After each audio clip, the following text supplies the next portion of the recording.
Alam niyo po, sa ating buhay or sa mundo na ito, marami tayong naririnig. Tama? Possible yung sa umaga, yung boses ng mama mo nagalit sa'yo kasi tanghali na daw, nakailata ka pa. No? Yung mga kaibigan mong yaya ng kape. No? Okay, yung mga kaibigan mong chismis ang sinasabi sa'yo. Okay? Pwede din yung mga boses sa isip mo. Tama ba? Yung mga biro tayo na, ayun na naman yung mga boses sa isip ko. No? Kasi naririnig talaga natin siya, yung mga thoughts natin. And possible din yung mga kanta sa Spotify mo, sa YouTube mo. Meron ka pang playlist sa Spotify ng playlist para sa mga broken-hearted. No?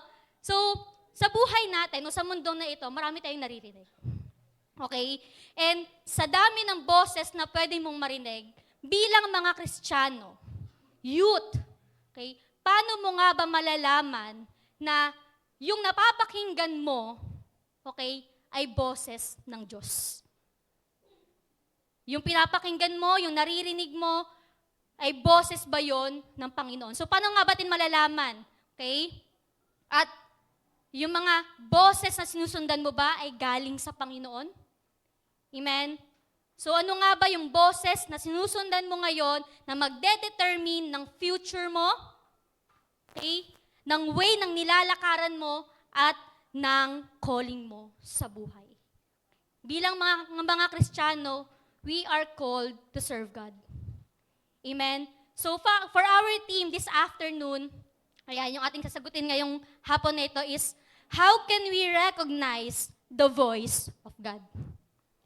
And the title of our message this afternoon is Recognizing God's Voice. So tayo po bilang mga kabataan, okay, mahalaga na nare-recognize natin yung boses ng Diyos sa buhay natin. Amen? And there's a story in the Bible na nakarinig talaga ng audible voice ng Diyos. Okay? And nung narinig niya yung audible voice ng Panginoon, hindi niya pa kilala kung sino yung tumatawag sa kanya. And nung na-confirm niya na ang Diyos ang tumatawag sa kanya, has He opened Himself to listen to that voice, nakatanggap siya ng instruction na nagmumula sa Diyos. Amen? At doon niya nalaman yung calling niya to be a new prophet of Israel. At sino yon? Ayun si Samuel. Amen?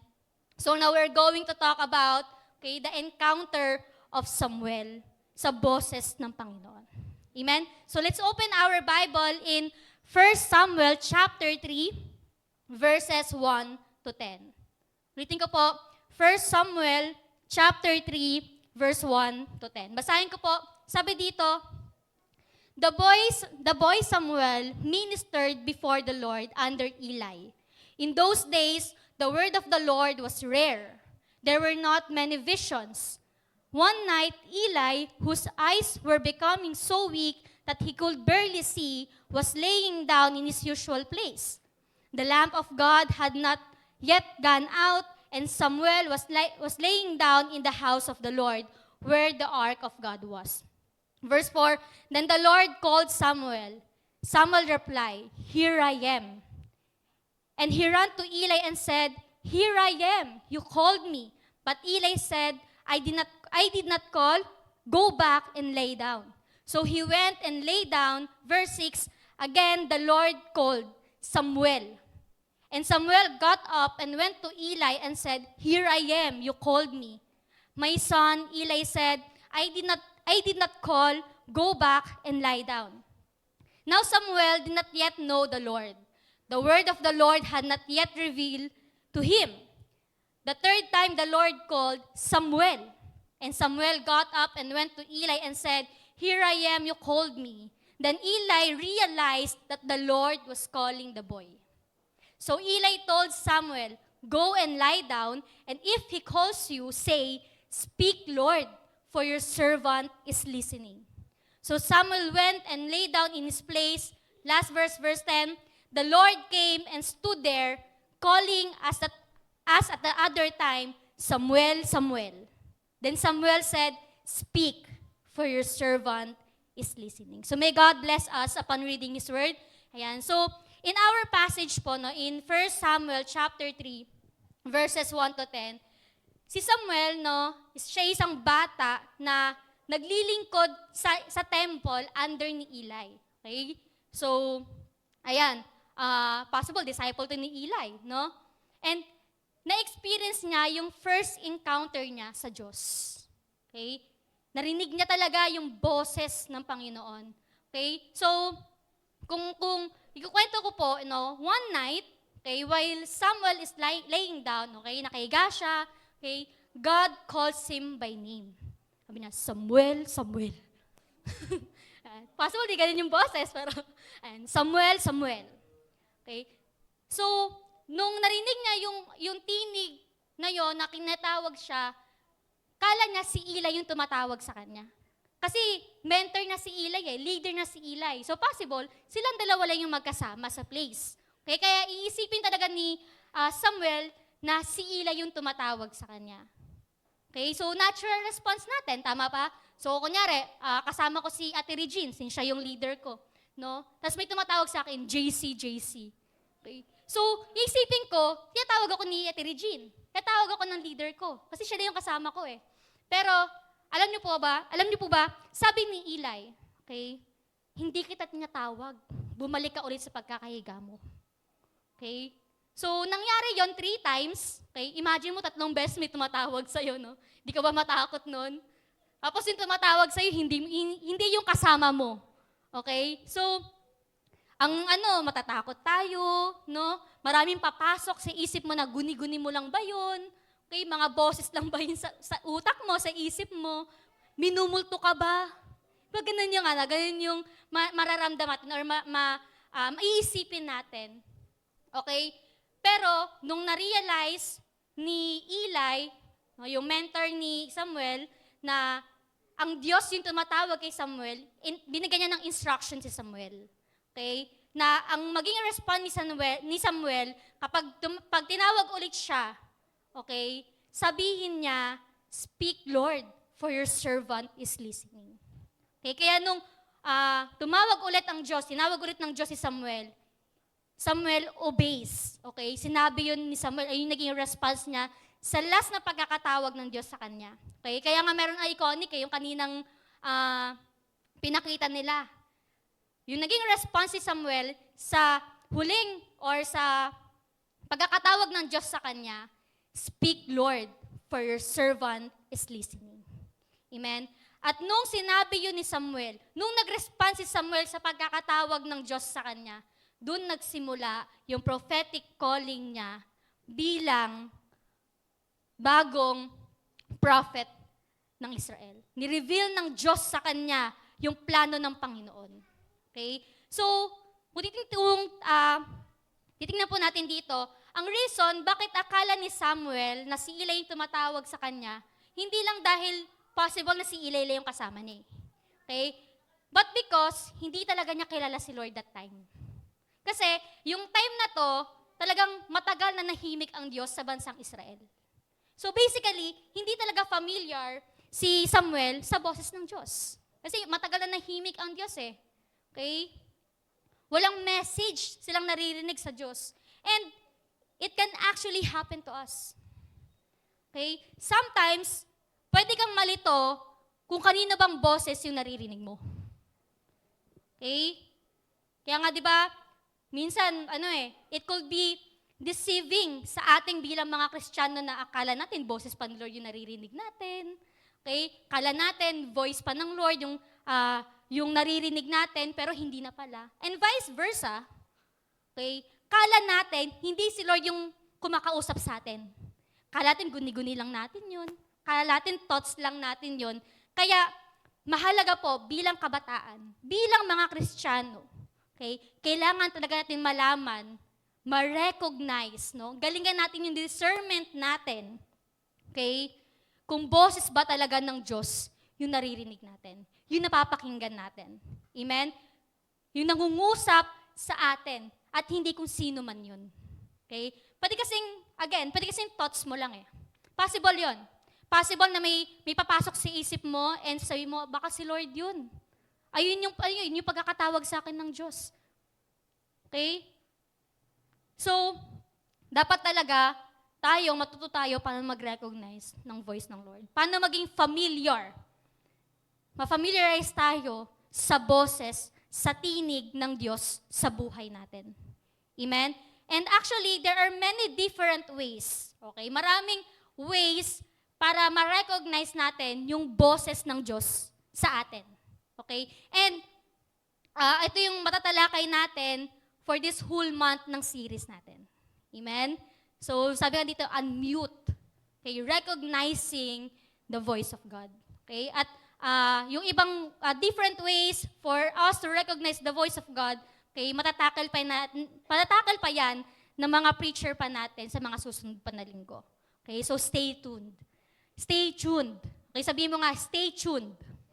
Ayan. So, sana hanggang matapos tong month, okay, talagang matuto na tayo paano ba mag-recognize at ma-apply talaga natin sa buhay natin yung pag-recognize sa boses ng Diyos sa buhay natin. Amen? But now, we will focus on how we can recognize kung boses ba talaga ng Diyos yung nangungusap sa atin. Okay? If the voice that we are hearing is actually the voice of God. So, balik tayo sa ating team. How can we recognize when God is speaking to us? So, paano nga ba?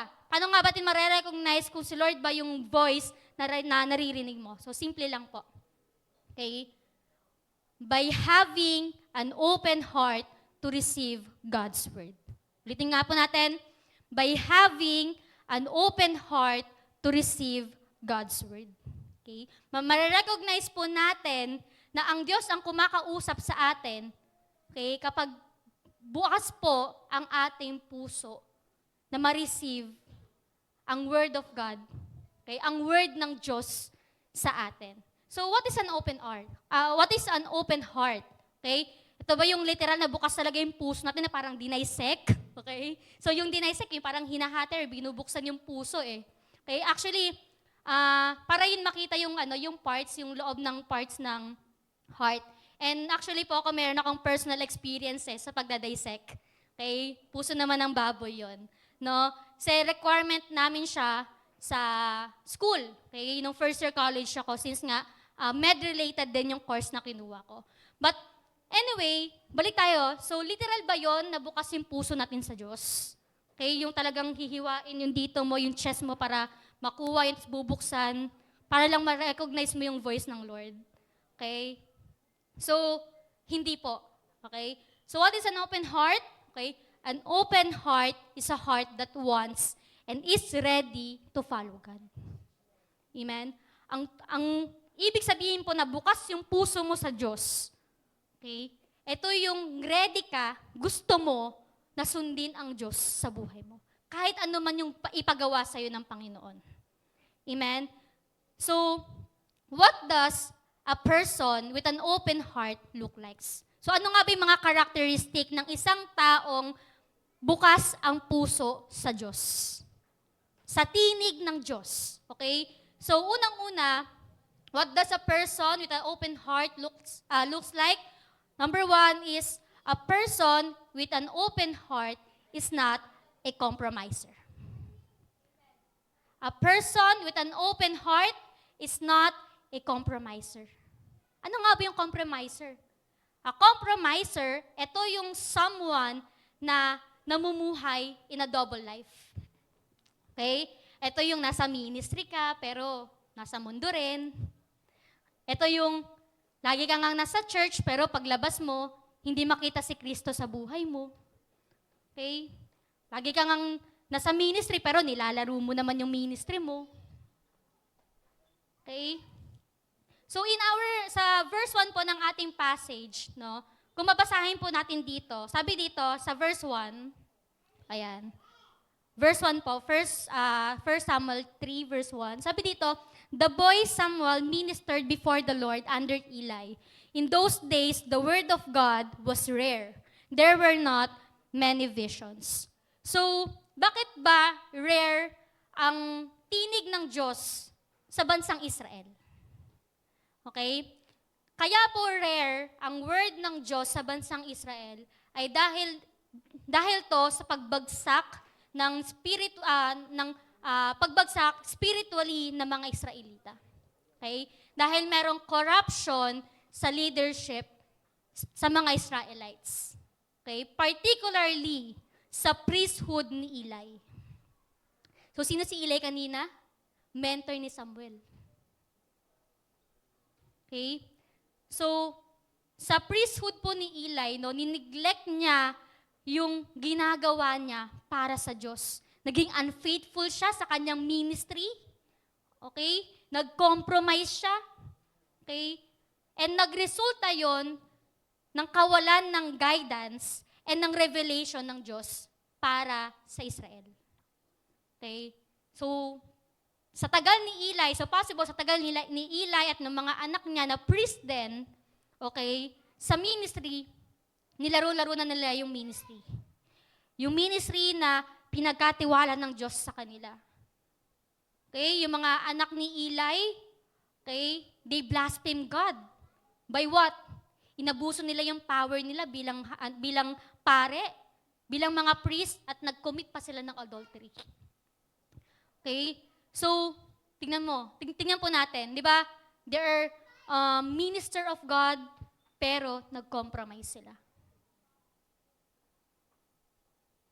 At si Samuel naman po, kung titignan po natin, on the other hand, okay, yung batang Samuel, okay, bata pa lang si Samuel, talagang iniingatan niya na yung service niya sa Diyos. Okay? Iniingatan niya na isik ang Diyos. Okay? Talagang he seeks God. Okay? At tandaan po natin na hindi mangungusap ang Diyos sa taong hindi naman nagsisik sa Kanya. Sa mga taong hindi bukas ang puso para sa Kanya. Hindi mangungusap ang Diyos sa mga taong hindi bukas ang sarili para sa Diyos. Kasi kung bukas ang puso mo para sa Panginoon, hindi ka magko-compromise sa ministry mo. Amen?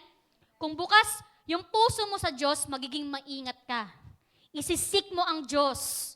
Okay? Isisik mo lagi ang presence ng Panginoon na magpe-prevent sa atin, magpe-prevent sa inyo, okay, na hindi gumawa ng mga bagay na makakompromise yung ministry nyo.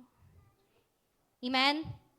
So tayo, marami ka sa atin, minister of God. Okay? Tumutugtog, kumakanta, sumasayaw, nagpipreach, okay? Nag-share ng gospel sa ibang tao, nag-a-usherette, nasa registration, anything. Okay? Maging maingat po tayo sa ating ministry. Okay? Huwag po tayong mag-compromise. Kasi, ang taong bukas ang puso sa Diyos, hindi siya compromiser. So, dapat po, hindi tayo namumuhay ng may double life. Kung naglilingkod ka sa Diyos, maglingkod ka sa Diyos. Yun na yun. Huwag mong haluan. Huwag mong haluan ng sexual immorality.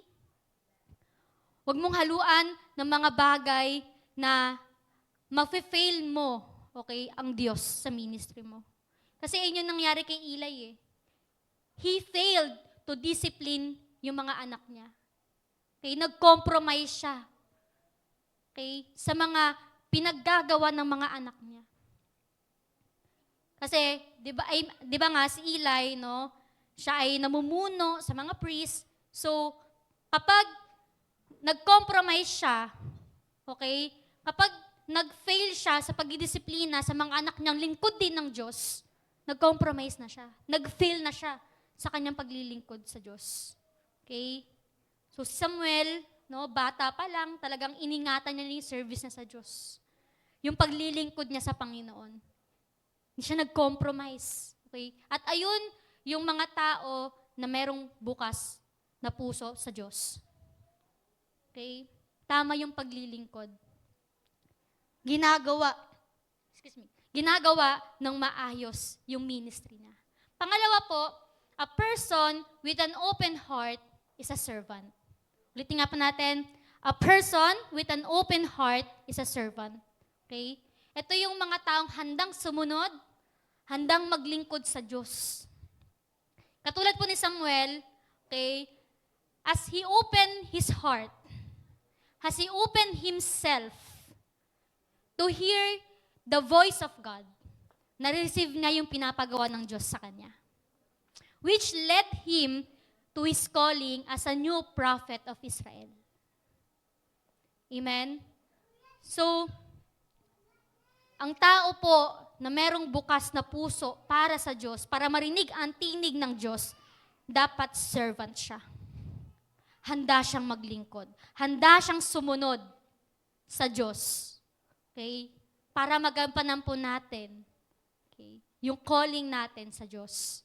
Yung attentiveness ni Samuel, di ba kanina sa ating passage, every time na tinatawag siya, sumasagot siya. Amen? Yung attentiveness pa lang ni Samuel sa boses na naririnig niya, kahit hindi niya kilala o hindi siya sure, okay, kung sino ba yung tumatawag sa kanya, ay sumasagot siya. Nag-respond siya. At nagpapakita yun na talagang servant heart. Merong servant heart si Samuel. Kasi may willingness to answer So tayo po, pag meron tayong willingness to answer, meron attentive tayo sa boses ng Panginoon, nagpapakita yun na meron kang servant heart. Okay? So sa unang pagkatawag pa lang sa kanya, actually, sa unang pagkatawag pa lang ang naging respond niya, here I am. Sumagot muna siya ng here I am bago siya tumakbo kay Eli. Amen? So, pinapakita talaga yon na talagang handa sumunod or sumagot si Samuel sa tawag na yon. Sa tawag sa kanyang pangalan. Okay? And since nga akala niya si Eli yung tumatawag sa kanya, anong naging response niya? Here I am, you called me. Nandito po ako, tinawag niyo po ako. Okay? But in verse 9, nung na-recognize or na-realize ni Eli na ang Diyos talaga yung tumatawag kay Samuel, ay in-instruct niya si Samuel na kapag tinawag ulit si Samuel, ang maging response niya, speak, Lord, for your servant is listening. Okay? Kaya nung tinawag ulit ng Diyos si Samuel, in verse 10, ito na, yung iconic na respond. Sabi dito, then Samuel said, speak, for your servant is listening. See, sumunod agad si Samuel sa leader ng si Eli. Okay? Nagpapakita ng may obedience. Tama? May servant heart. Okay? Sa leader pa lang ng si Eli, sumusunod na siya. May servant heart na siya. Okay? Kaya po, actually, ang magpapakita na meron kang open heart sa Diyos kapag attentive ka lagi sa kung ano man yung ipapagawa ng Diyos sa buhay mo. Okay? Kung ano man yung ipapagawa ng Panginoon sa'yo, yung master mo. Okay? Kasi, ang mga servant, okay, ang mga servant, laging nakikinig sa master nila yan. Kasi yun yung buhay nila Ang buhay nila, makinig sa kanilang master. Okay? Laging nakikinig sa master nila, may readiness to obey sa master nila. Okay? Walang servant, okay? Wala pong servant na hindi nakikinig sa master nila. Kasi pag hindi siya nakinig, hindi siya servant. Amen? Kasi yun po yung buhay ng isang lingkod. Lingkod na handang sumunod. Amen? So parang I'll give you an illustration. Okay? So, sa mga katulong, okay, sa mga yaya, ganyan, pag narinig na nila sumigaw yung amo nila na, Inday! Susunod agad yan. Kakaripas ang takbo yan, tama? Okay? Di ba, napanood tayo sa mga teleserye, kapag merong amo, no? Pag sumigaw na yan, tinawag na nila yung katulong nila. Talagang lalapit agad yan sa amo. Kasi alam niya na may uutos. Alam niya, may papagawa. Kaya siya tinawag. Okay? So, attentive. Yung tenga ng mga servant sa amo nila. Amen? Kaya din attentive yung tenga nila sa mga amo nila kasi kailangan nila sumunod sa amo nila. Kailangan nila sundin. Okay? Ganon din po sa Diyos. Ganon din po sa Panginoon na pinaglilingkuran natin. Sino dito ang servant? Amen? Ganon din ang Diyos sa ating mga lingkod niya. The reason why God called you, bakit ka naging Kristiyano? Bakit ka nakakilala sa Panginoon? Kasi may ipapagawa sa iyong Panginoon. And we must obey. Amen? So, ang tao po, okay, na bukas ang puso, na pakinggan or marinig ang tinig ng Diyos, ready ang sumunod kahit ano pang ipag-utos dyan. Attentive. Okay? Attentive. May readiness. Okay? Na kahit ano mang ipagawa ng master niya, susundin niya. Kasi sinabi yun ng master niya. Amen? Pangatlo po, okay, what does a person with an open heart looks like? Pangatlo po, a person with an open heart dwells in God's presence. Ang taong merong bukas na puso para sa Diyos ay nagdudwell sa presensya ng Diyos.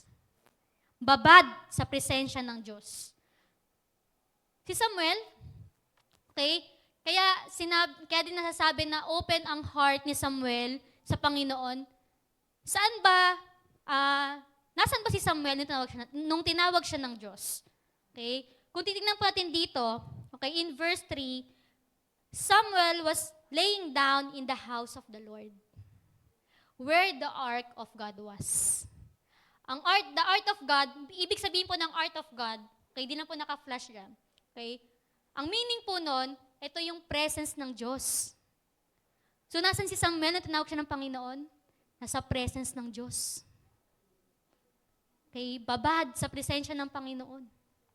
So, kung babad ka sa social media, sa TikTok, sa Facebook, kahit saan man yan, babad ka manood ng mga TikTok videos, ng mga reels, yung mga Chinese drama. Minsan, parang gusto mo pang bumili.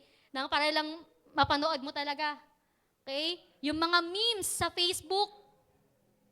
Okay? Kung babad ka dyan, hindi po pwedeng marinig mo ang tinig ng Diyos. Babad ka sa jowa mo. Yun, no? Na-hit ko yung word, oh. No? Babad ka sa boyfriend, girlfriend mo, sa jowa mo. Tapos gusto mong marinig yung tinig ng Diyos, hindi pwede yun. It's a no. Okay? Lagi mong naririnig, welcome to Mobile Legends. Hindi mo talaga maririnig ang tinig ng Diyos.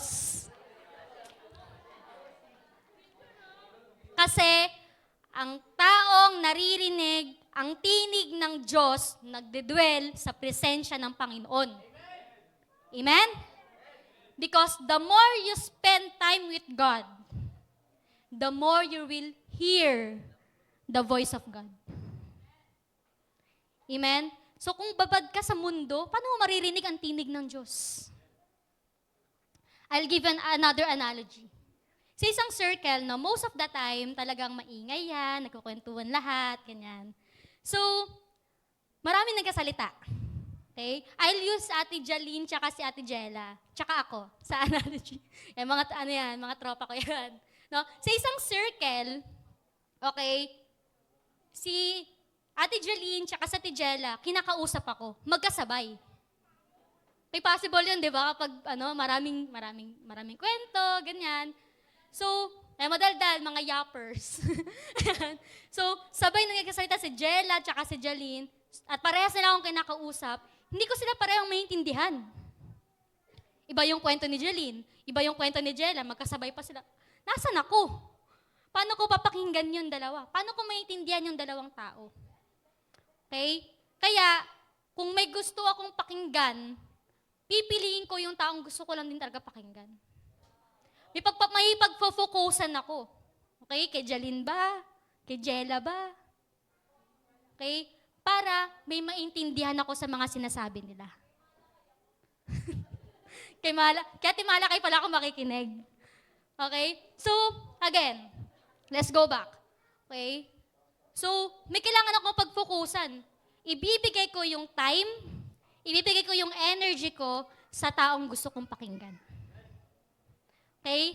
Ganun din po sa Diyos. Hindi natin maririnig at maiintindihan ng Panginoon kung at the same time nakikinig ka sa mundo. Amen? Pag nagdidwell ka sa presensya ng Diyos, makikilala mo ang Panginoon.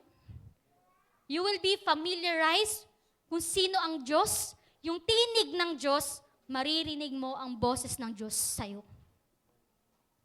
Kaya, dapat po, nagdudwell tayo sa presensya ng Panginoon.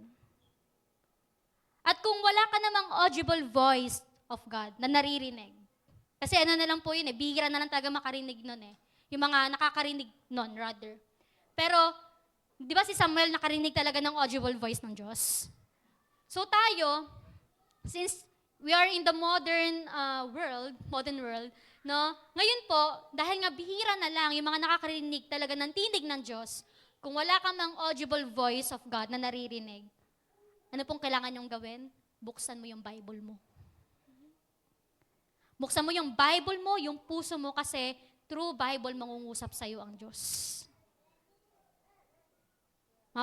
Maririnig mo ang gustong sabihin sa'yo ng Panginoon. Okay? So kung walang exemption, hindi ko naman naririnig yung boses ng Diyos Mama ko nga lang yung naririnig ko lagi. Diba? Walang exception. Kasi, pag binuksan mo yung Biblia mo, binuksan mo yung puso mo, maririnig mo ang Diyos. Mangungusap ang Diyos sa'yo. Okay? Katulad po ng isang sheep, okay, nare-recognize nila yung boses ng shepherd nila. Okay? Kasi sa mga sheep po, okay, sa mga sheep, alam niyo po ba na importanteng ma-recognize nila yung boses ng shepherd nila? Diba kanina na topic po yan ni Pastor Andrew, no? Kung gaano ka-dependent ang sheep sa kanilang shepherd. Okay? Kasi yung mga sheep, meron yung blind spot in front of their nose. Talagang hindi sila makakita ng sa direction, okay, na dadaanan nila. Kasi meron silang blind spot. Okay? And ayun yung dahilan kung bakit kailangan nilang marinig yung tinig ng shepherd nila. Kailangan nilang marinig yung boses ng pastol nila. Okay? For their direction, para maging safe yung kanilang travel, yung kanilang paglalakad. Okay? And alam niyo po kung paano naririnig or nare-recognize ng mga sheep yung boses ng shepherd nila. It is through familiarity and experience. Kaya nare-recognize ng mga sheep yung voice ng kanilang shepherd dahil familiar sila sa voice ng shepherd nila.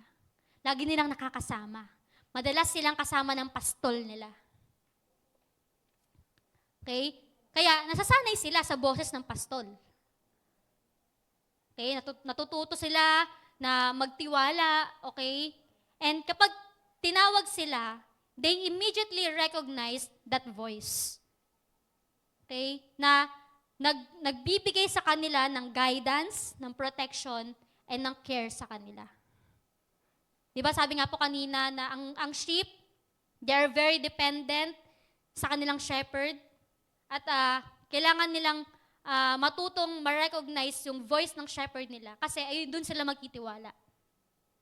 Na ko nga po, yung naging kwento natin sa akin nun, na nung camp daw, no, sino dito nasa camp, di ba may sheep doon, na nung naglalakad lang daw siya, nung hindi niya pa masyadong, or parang hindi pa maingay yung niya, yung mga tupa nandun lang. Siya pinapakilaman, wala. Okay? Pero, nung may narinig na silang ingay na nagmumula kay Ate C, doon sila nagsimulang tumakbo. Umalis. Okay? Kasi, ang pinagkakatiwalaan lang nilang boses, yung boses lang ng shepherd nila. Okay? So, bukod po sa kakayahan ng mga tupa na i-distinguish yung boses ng kanilang sariling pastol mula sa ibang tao, yung yung shepherd din po, meron siyang unique way of calling sa kanyang mga tupa.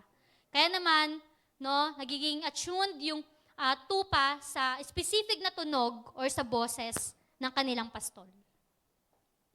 Okay? And at natutulungan yung mga sheep na magtiwala sa voice na yon na sundin. Okay? Na nag-represent or nagpapakita sa kanila ng security and direction sa kanila. So, just like sheep, okay, we need to recognize the shepherd voice. Sino ba ang pastol ng buhay natin? Ang Diyos. Kung hindi natin ma-recognize ang tinig ng Diyos, mamimiss out po natin yung gustong sabihin ng Panginoon sa atin. And possible, kapag na-miss out natin yung gustong sabihin ng Diyos sa atin, hindi natin malalakaran yung calling natin sa Diyos. Possible na mapahamak tayo sa ating direction. Okay? Kaya nga po, kanina, sa una pa lang, introduction pa lang, sinabi ko dito na kailangan matuto tayong mag-recognize, maging matalino, maging magaling na sa pag-recognize ng voice of God. Kasi kung ano man yung tinig ng pinapakinggan mo ngayon, ng sinusunod mo ngayon, ito yung magdedetermine ng future mo. Ito yung magdedetermine ng way ng nilalakaran mo, ng direction mo sa buhay, ng calling mo. Okay? Kaya po, in our relationship with God, the more we spend our time with God, the more we get to know Him. Di ba yung mga tupa kanina? No? Dahil nga familiar sila sa boses ng pastol nila. Kilala nila yon. Talagang alam na nila na boses yun ng pastol nila. Okay? So tayo din po sa Diyos, sa relasyon natin sa Panginoon, the more na nag-i-spend tayo ng time, the more na nakakasama natin, babad tayo sa presensya ng Panginoon, mas makikilala po natin ang Panginoon. The closer we get to Him, the more na makikilala natin, malalaman natin yung character ng Diyos.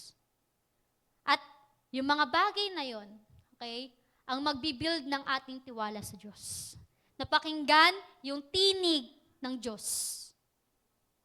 It helps us to recognize the voice of God and to follow that voice. To follow the voice of God. Tayo po sa isang book, okay, sabi dito, the more we stay in God's presence, the more familiar we will be with the way God speaks to us. The more po na nananahan tayo sa presensya ng Panginoon, the more na magiging familiar tayo kung paano nga ba mangusap ang Diyos sa atin. Parang sa parents natin, dahil lagi natin sila nakakasama sa bahay, di ba alam na natin, minsan nga, kahit yapag lang eh. Ako, minsan kapag madaling araw, tapos pinapatulog ako ni mama, tapos nag-cellphone pa ako, nanonood pa ako, ganyan. Marinig ko lang yung yapag niya sa hagdan namin. Tinatapon ko yung cellphone ko para lang kasi kilala ko. Alam ko yung yapag ni mama kapag papasok na sa kwarto ko. Okay? Kasi familiar ako sa kanya. Lagi ko siyang kasama. Kilala ko siya. So ganun po sa Panginoon. The more na nag-spend tayo ng time sa Diyos, the more na nag-i-stay tayo sa presence ng Panginoon, the more na magiging familiar tayo kung paano tayo kinakausap ng Diyos. Amen? So how can we recognize the voice of God? We can recognize it by having an open heart to receive God's word. At ano ulit yung mga characteristic ng taong merong bukas na puso para sa Diyos? Ano nga po yung tatlo natin? Okay? What does a person with an open heart look like? Sabi dito, a person with an open heart is not a compromiser. A person with an open heart is a servant. A person with an open heart dwells in God's presence. So ngayon po, youth, okay, tanungin mo yung sarili mo. Magkaroon tayo ng evaluation. Okay? Evaluate yourself. Is this the reality of your life? Nangyayari ba siya sa buhay natin? Estudyante ka? Anak ka? Kaibigan ka? Kapatid ka? Minister ka ng Diyos? Ano yung mga pinapakinggan mo? Open pa rin ba ang heart mo to hear God's voice? Or baka nakamute na si Lord kapag alis mo ng simbahan? Amen? So ask yourself, ako ba meron akong bukas na puso sa Diyos? Bilang tayo, naglilingkod tayo sa Panginoon, may ginagawa ka man or wala pa para sa Panginoon, bukas ba ang tenga mo? Bukas ba ang puso mo sa Diyos? Bilang estudyante, bilang anak, bilang kaibigan, bilang young pros, okay? Kahit nagtatrabaho ka, naglilingkod ka sa Diyos, ano yung mga pinapakinggan mo? Wag na wag po nating i-mute ang Diyos. Unmute God. I-activate mo ang tinig ng Diyos sa buhay mo. Amen?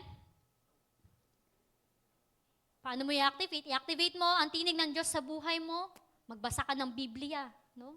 Read God's Word. Meditate it day and night. Mag-devotion ka. Ignite your prayer life. Pag preaching time, pakinggan mo yung message. Huwag ka mag-cellphone. Pag D-group, atinan mo. Pakinggan mo yung message ng D-group leader mo. Huwag mong i-neglect ang mentor mo. Amen? Huwag na huwag po nating i-mute ang Panginoon. I-activate po natin ang tinig ng Diyos sa buhay natin. And this is my last verse. 1 Samuel chapter 3, verse 20. Sabi dito, and all Israel from Dan to Beersheba recognized that Samuel was attested as the prophet of the Lord.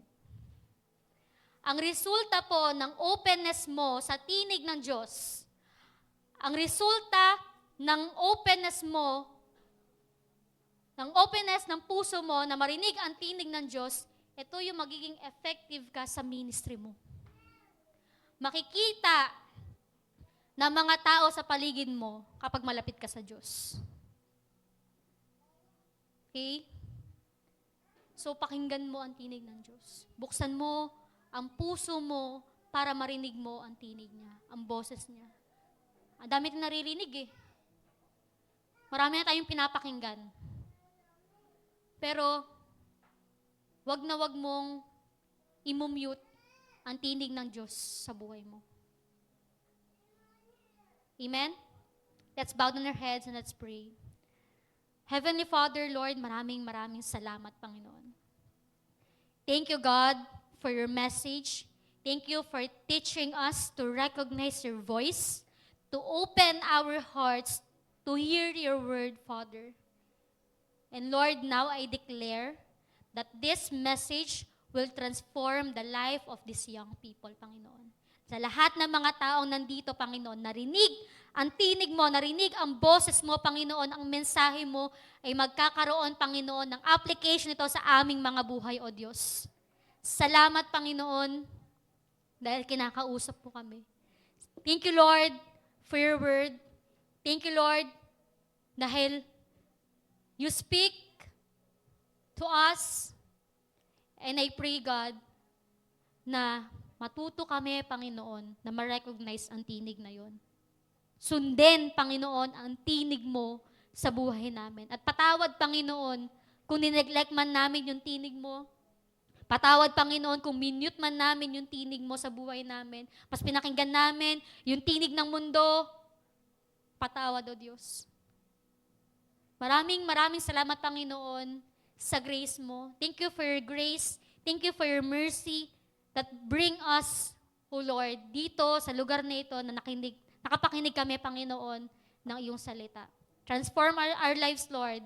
Purify our hearts. Open our hearts, Panginoon, to hear your word, to hear your voice, O God. Maraming salamat, Panginoon. Sa iyo lahat ng papuri, pasasalamat sa pangalan ni Jesus. Amen and amen. To God be all the glory.